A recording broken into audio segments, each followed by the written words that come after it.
Hello, Mac. My name is Abby Nethaway.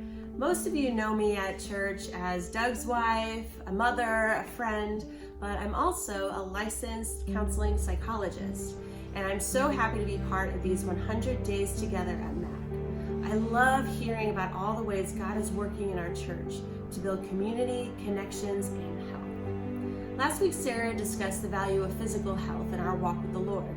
Well, this week, I wanted to spend some time discussing another important aspect of a person, our emotional and mental health. Psalms 139:2 states, "You know when I sit and when I rise. You perceive my thoughts from afar." Proverbs 4:23 states, "Above all else, guard your heart, for everything you do flows from it." The Lord knows and cares about how we think and feel.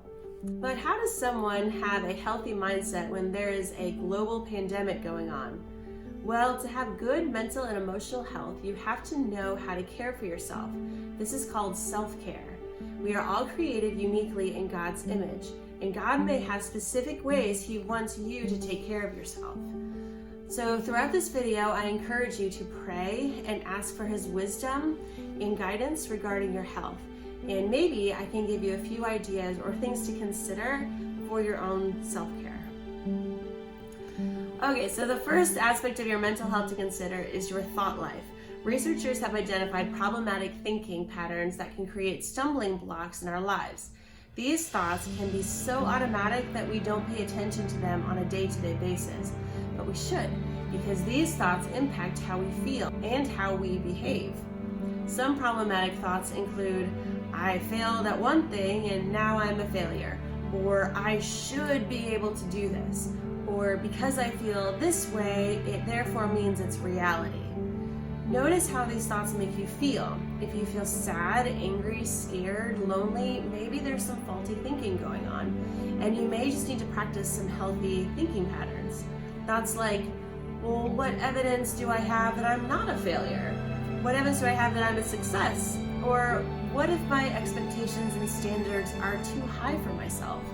Or, "In what ways are my emotions distorting truth?" These questions and more are a good place to start. Another aspect of your mental health is your emotions.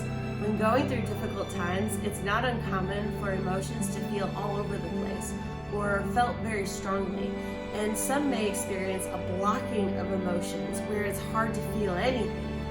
Well, regardless of the emotional expression, it's still important to know, validate, and manage your emotions. One way to manage your emotions is to simply breathe. Take a moment and only think about your breathing.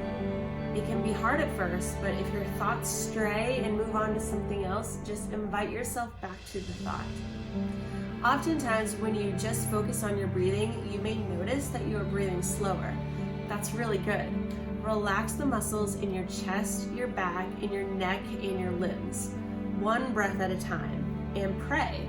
Tell God exactly how you feel. He listens and cares. You may be in a better place to process those emotions with God in that calm place. And don't forget about basic healthy practices.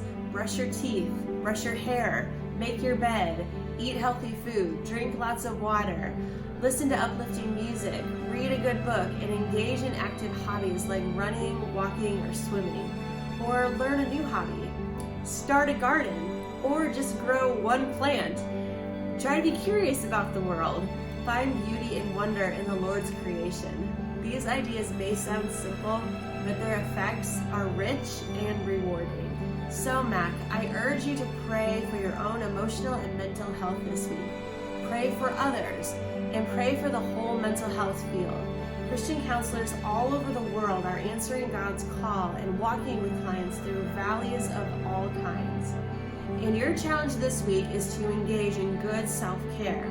Pay attention to your thoughts and ask yourself, is my thinking aligned with how God is thinking about my situation? Am I seeing all sides, or am I overlooking my own gifts or resources? Also, pay attention to your emotions. Give yourself time and space to breathe and meditate on God's grace and His deep love for you.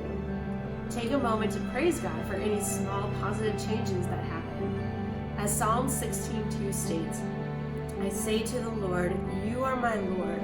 Apart from you, I have no good thing. And tell us what you did to provide good self-care this week.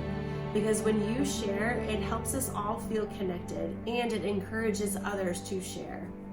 I love you, Mac. Take care.